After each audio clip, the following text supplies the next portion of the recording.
Two people are in the hospital after a scary scene in Crawford County today. And on Friday, civil rights icon John Lewis lost his battle with cancer.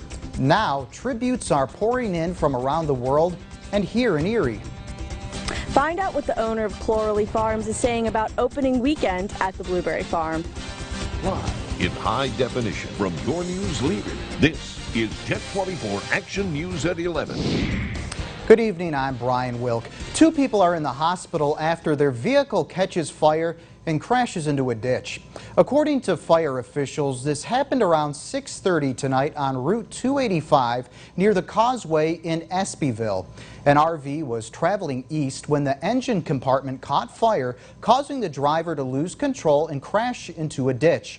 Both the driver and passengers suffered burns to their lower extremities and were transported to the Meadville Medical Center. Route 285 was closed to traffic for at least an hour. And the United States could see more than 157,000 deaths due to coronavirus by the end of the first week of August.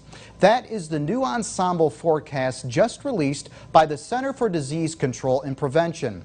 The ensemble prediction gives a range of nearly 150,000 deaths to up to more than 168,000.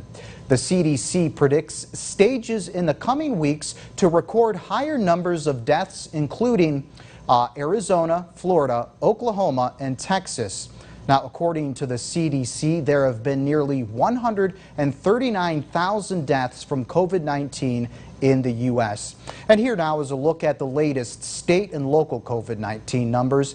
In Pennsylvania, the Department of Health reporting 763 additional positive cases, bringing the total to over 100,000. There were 15 additional deaths reported, bringing that total to 7,007. In Erie County, the County Department of Health reporting 5 new cases, bringing the total number of positive cases to 769. There are currently 117 active cases and 15 total deaths. And in the region, Crawford County reports 107 cases, up 2. Warren County reporting 12 cases, that's up 1. And Chautauqua County, New York reporting 196.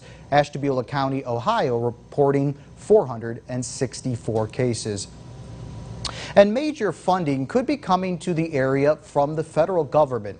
Erie County Council will take up the first reading of the $24 million CARES grant funding.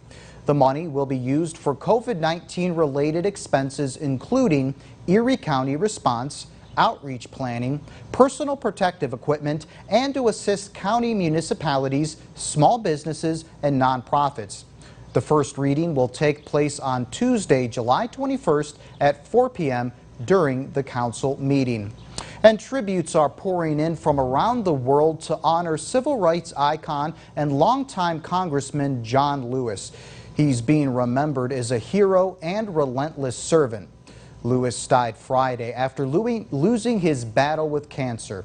Meredith Wood has a closer look at his legacy and how he's being honored. We cannot give up. We cannot give out. A towering legend remembered.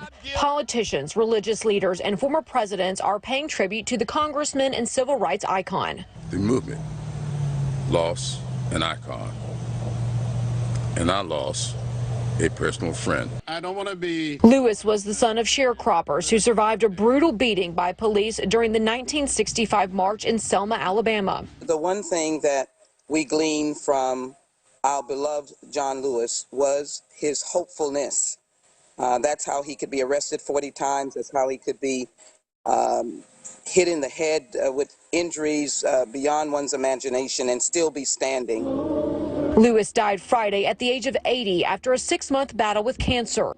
He joined the civil rights movement when Martin Luther King Jr. brought him on board as a teenager. As Dad inspired him, inspires me and millions of people around our world. Former President Barack Obama, who awarded Lewis the Presidential Medal of Freedom in 2011, is calling Lewis his hero, writing that his election as the first black president was possible because of the sacrifices Lewis made.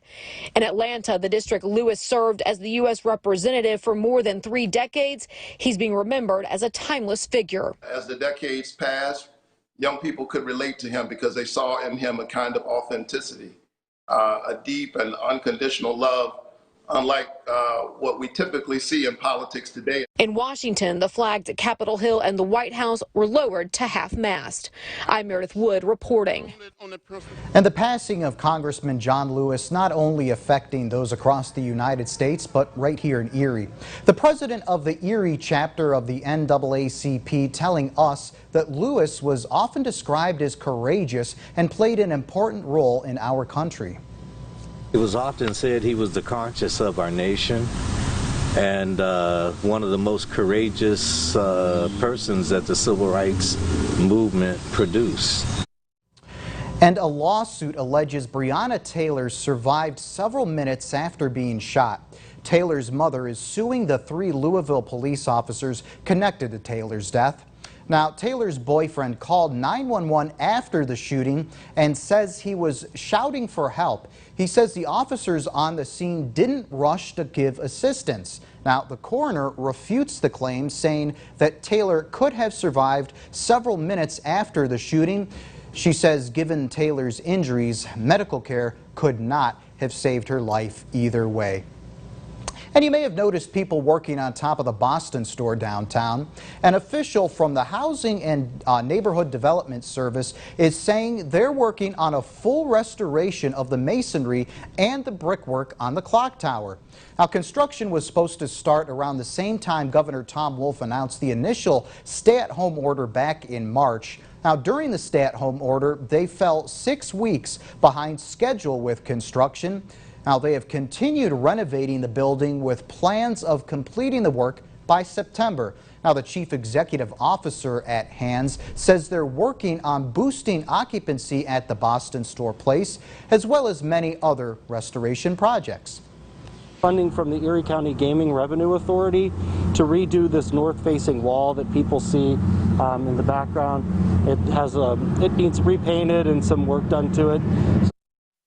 And Matthew Good adding that the project will begin either in the fall or next spring. And the pandemic is far from over. The state has instituted tough new measures to fight COVID-19, but it's almost time to go back to school. Are we ready? Will it be a safe environment for your kids? We explore that issue in a Jet 24 Action News special report. It's this Thursday at 5:30 p.m.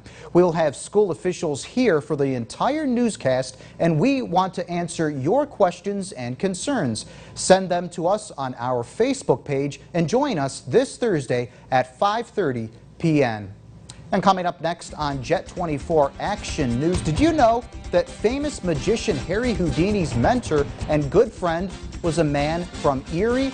Now that man, known as the Dean of American Magicians, is getting honored here in Erie. That's after Craig's forecast. Hey, Craig.